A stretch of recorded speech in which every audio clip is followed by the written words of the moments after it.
Welcome to the Retirement Made Easy podcast, a show created to be your go-to source for straightforward retirement advice.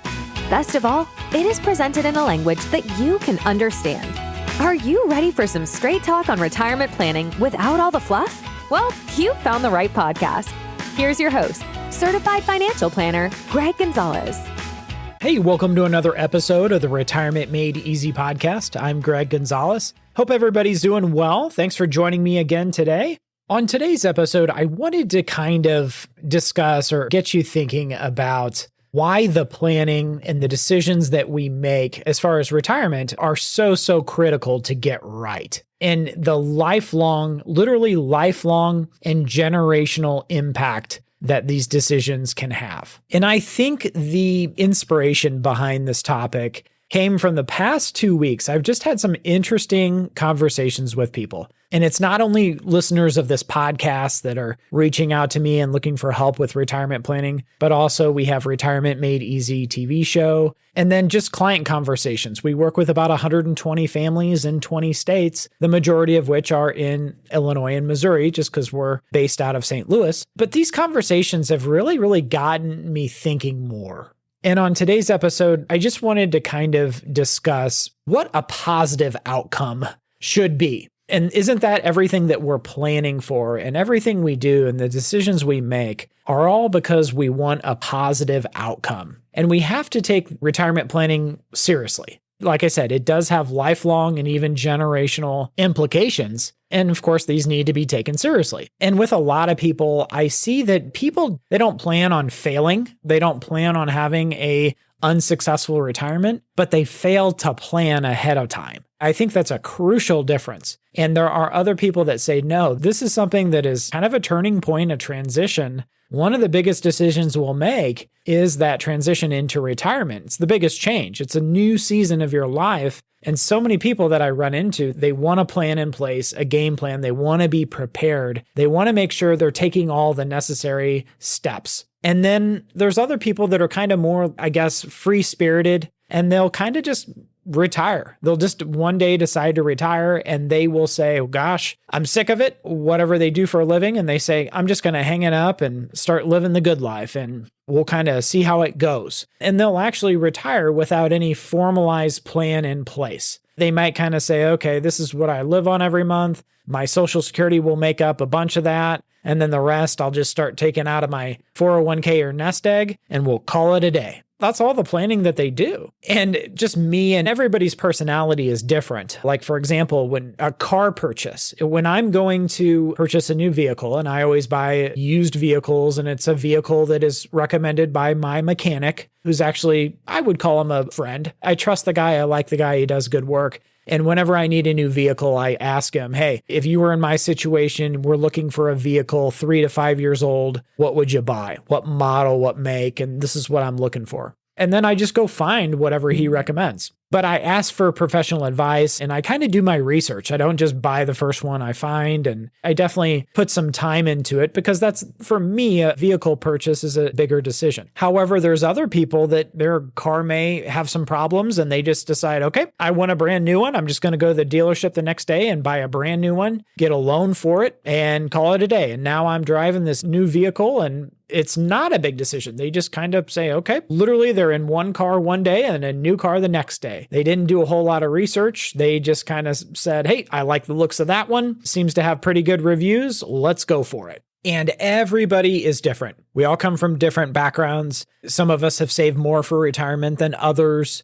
Many clients tell me that they come from households and families where you didn't talk about money. That was just one of those things you didn't bring up, you didn't discuss. But getting back to these decisions that we make and how critical they are, I just cannot emphasize enough how the long-lasting implications of some of these decisions that we make, be it when we claim our Social Security, which in most instances can be a permanent election, how you claim your pension. Some people want to take a lump sum option. Other people will say, no, send me a check, or have a monthly annuity option with the pension for the rest of their lives. And really the list goes on of all these different choices, all these decisions that we have to make.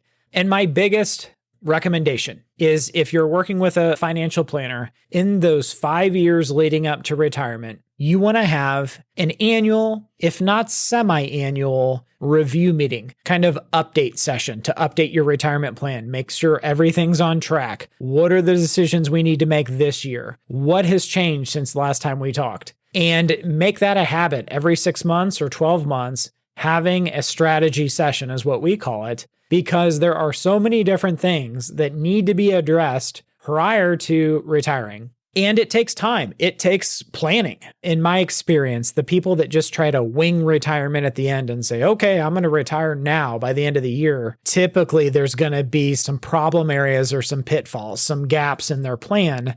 And the more time you give yourself to make those corrections, the better off you're going to be. And so I'll share one story. For example, I spoke with someone 2 weeks ago, and they had decided kind of out of the blue, they're going to retire at the end of the year. First time I'd ever talked to this person. And I was asking him questions. Okay, what are your monthly expenses? How are you going to pay for health insurance in retirement? Their answer to everything was, well, we'll figure it out. And they kind of had a nonchalant attitude, like, hey, it'll all work itself out. Our Social Security is what it is. Whenever we retire, we're just going to go ahead and start it immediately. Our investments, well, they're going to do what they're going to do. The last 30 years, they've done 10%. So the next 30 years, they'll do 10%. We're just not going to worry about it. That's out of our hands. And then as far as taxes and planning for taxes, I asked about that. And they said, well, everybody's got to pay their taxes. Everybody's got to pay their fair share. Nothing really we can do for that. They're going to take what they're going to take. And I was sort of blown away by this conversation. And I had multiple conversations with people that are more,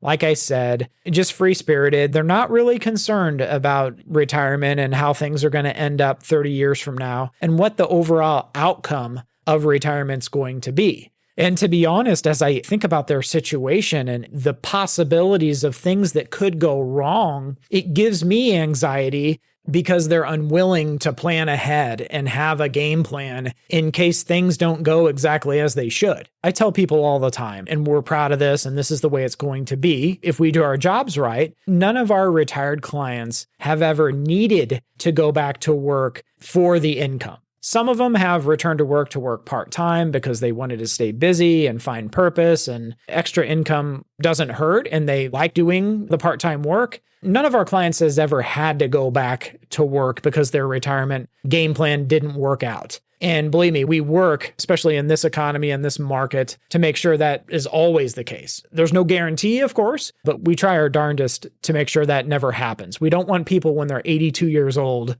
to figure out that they have spent through their retirement nest egg and now they got to go find part-time work to supplement their Social Security income. That is a negative outcome. And I have talked to one of the big risks out there that I kind of see more and more as the years go on is for those people that have big, high concentrations in a single stock. And it may be a company that they work for. It may be a company that they're passionate about. Like I have met people that will own 90% of their investments will be in one stock like Tesla or Amazon or something like that. That's just one thing that can go wrong. And all it would take is you have all your eggs or 90% of your eggs in one basket. And if something happens to that company and they go belly up, and you lose 90% of your retirement savings, I mean, it's kind of game over. And the way I look at that is, okay, we are betting the farm. Your entire retirement success is based on how well this one stock does.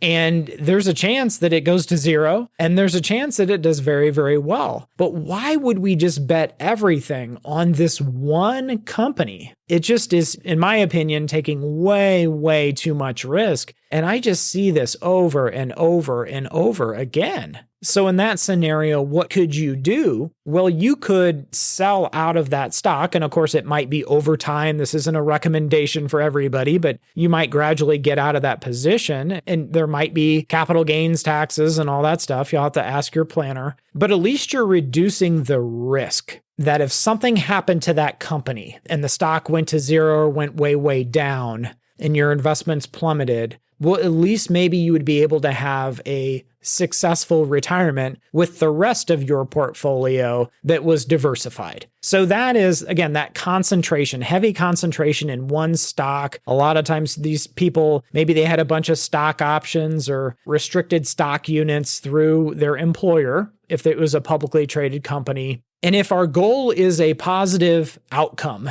in retirement, right? We want our retirement vision to be true. We want to maintain our lifestyle in retirement. We want to be able to travel, go visit kids and grandkids if they're out of the local area. Maybe you have hobbies or passions that are very important to you and you want to continue to enjoy those throughout your retirement. So when we talk about that retirement vision that is your ideal life in retirement, that's what we're trying to plan for. And other people, maybe they live a modest lifestyle, and that's great. They just want to be able to maintain that same lifestyle that they've grown accustomed to, and they want to maintain their independence and dignity in retirement. So getting back to these decisions, that the decisions we make dictate the life that we live and what our future is going to look like. So plain and simple, if, let's say you have a retirement nest egg, your 401k, different retirement accounts, and that with your pension and Social Security income,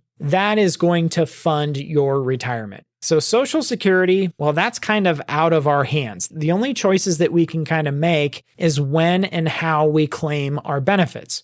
And so many people say, well, as soon as I retire, flip the switch, turn on that Social Security, and never have to worry about it again. I will tell you, if that's the way you want to do it, that is totally fine. I have done enough of these retirement plans for people. I mean, probably dozens and dozens and dozens. And I can tell you that the difference in the lifetime income, can be hundreds of thousands of dollars. And then you might be thinking, oh, Greg, it's not that much. Believe me, I could show you with proof. I have the software. And one other thing, which we haven't talked about, is once you're in retirement, being able to control your spending. And I know this sounds maybe an elementary subject, but there are so many people that will retire. They have a retirement nest egg. Let's say it's a 401k, Roth IRAs, that kind of thing. And they start spending. They start taking withdrawals out of those retirement accounts. And they think, well, it's going to do 10% a year or whatever they are expecting it to do, right, as far as growth. And then we get into a down market. And then they buy a car kind of unexpectedly. And then they say, okay, let's go on some trips.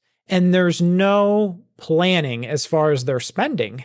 And the risk there, let's just think about the risk. We're selling while the market is down. And let's say our portfolio is down 30%. Well, now we have to sell shares of mutual funds or whatever investments they are. And because they're down in value, they're down 30%, we have to sell 30% more shares to get the same amount of money as we did last year. And that pot of money just shrank. That retirement nest egg is what I mean by pot of money. Again, this nest egg has to last you the next 30 years. So what happens if it doesn't? What if we can't control our spending in retirement and we're buying new cars, we're going on trips, and we're just kind of spending haphazardly in retirement? And believe me, a lot of people do this. It stresses me out.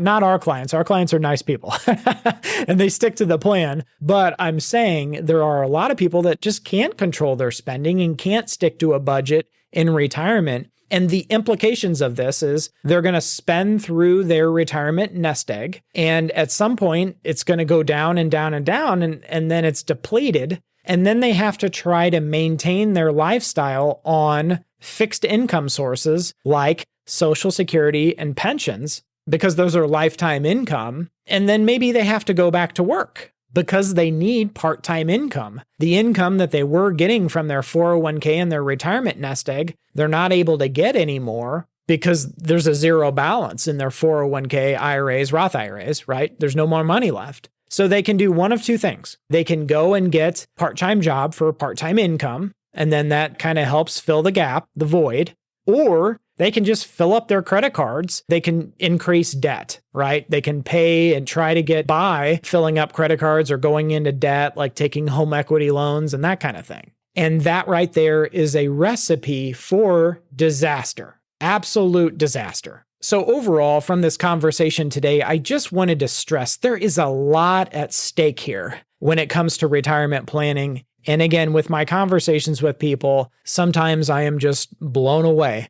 Some people just don't see the magnitude of importance. And it's almost like I care more about their success than they do. because I see kind of the writing on the wall that, oh, there's going to be some problems areas that they're not even thinking about. And if they don't do something about this, there's going to be some severe consequences. And again, those consequences could be, hey, having to go back to work when you're in your 70s, 80s, or 90s because you need the income, or going into debt to try to pay for your lifestyle. And the one thing that I've learned over the years is that people learn from stories and experiences of others. And there's an old Native American proverb that says, tell me the facts and I'll learn. Tell me the truth and I'll believe. But tell me a story and it will live in my heart forever. So stories are incredibly powerful, and they're one of the greatest learning tools available. So one example, let me just share this because this was years and years ago. I was talking to somebody and this is what they had done. So they were a year away from retirement and they said, I'd like to give myself an early retirement gift.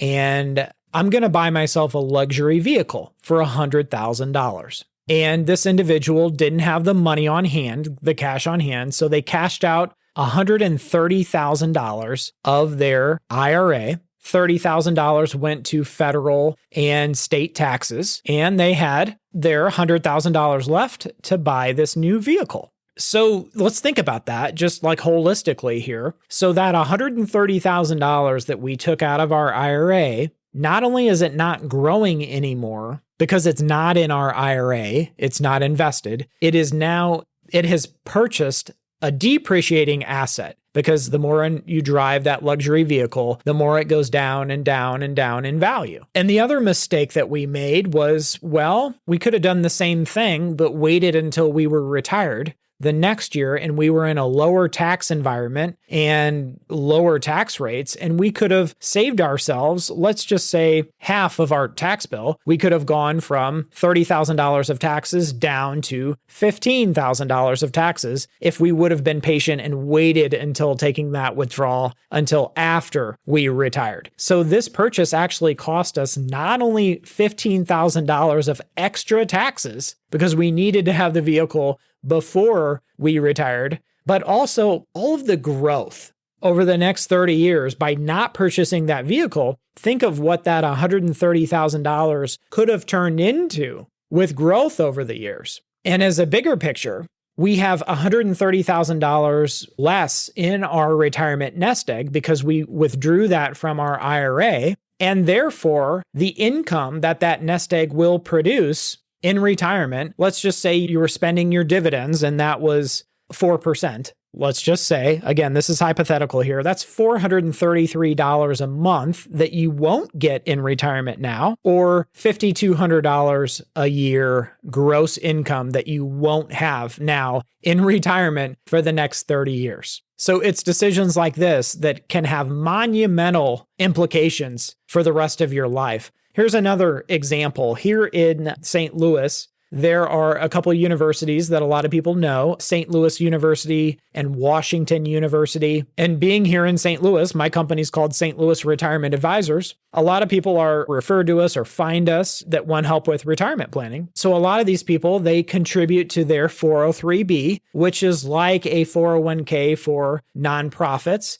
hospitals, schools, that kind of thing, right? And one of the custodians, which just happens to be called a company named TIAA-CREF, they have an investment option within the 403B. And a lot of people will unknowingly select this investment option where it locks your money up for 9 years. And I actually had an instance where somebody came to me and they said, my money's invested conservatively in my 403B. And I looked at the statement, I looked at them, and I said, oh no, you realize what you did here, right? And they said, no, I don't know what you're talking about. So the way that works is their money was trapped inside of this 403B, which was an annuity contract, and they can take 10 payments out over 9 years. And once you start taking income and distributions out, they start paying you a lower interest rate than you had been earning. Because now you're trying to take your money away from this company and they're not happy. And there's no getting out of this specific contract. It's 10 payments over 9 years. So something like this, making this decision with your 403B, again, like we're talking, can affect your retirement for the next 9 years. And it's a mistake that a lot of people make, and they have no idea they're making it. And so this was one very specific example, but I could share story after story after story of people putting part of their retirement nest egg, or all of it. I have seen people do all of it, and believe me, those are nightmares. So when you give up control of how your retirement nest egg is invested or can be withdrawn, this is a huge, huge risk. And I would even say when you give gifts or loans to family members or friends to start a business or do this or that. Again, when we're talking pitfalls of retirement, I have witnessed people that loan people money and they're planning on receiving interest, and the interest they're going to be able to live on in retirement for these personal loans, and they never get paid back by that friend or family member. It's a bad idea. Believe me, if you give a personal loan to somebody, in my experience, just treat it like you're never going to see that money ever again. And loan up to an amount that if you have to loan out money to somebody, loan out an amount that if you never saw a penny back, it would not derail your retirement. So when your son-in-law comes to you one day and says, hey, I need money, I need a loan, this is going to be your best investment ever to start a business. You're investing in me and this new venture. I need $100,000. Tell your son-in-law that you need to do a conference call with your financial planner. And if you don't have one, you can hire our team at St. Louis Retirement Advisors, and we will be the bad guy, so to speak. And so that's my last thought of this whole conversation today is the what ifs. I've had people say, well, we're investing in the son-in-law's business, $200,000. And when we get that money back with interest, we're going to be able to do X, Y, and Z. We're going to pay off the house. We're going to do this and travel, and it's going to pay back all the money that we have depleted from our IRA. And my question then is, well, what if you don't see that money back? So as you're thinking about your retirement plan, I'm always, and again, I'm not trying to be the pessimist here. I'm trying to identify pitfalls, the what ifs. Okay, what if you don't get that money back from the son-in-law? What if something happens to your pension? What if it goes belly up? What if your pension's not managed properly and it runs into trouble?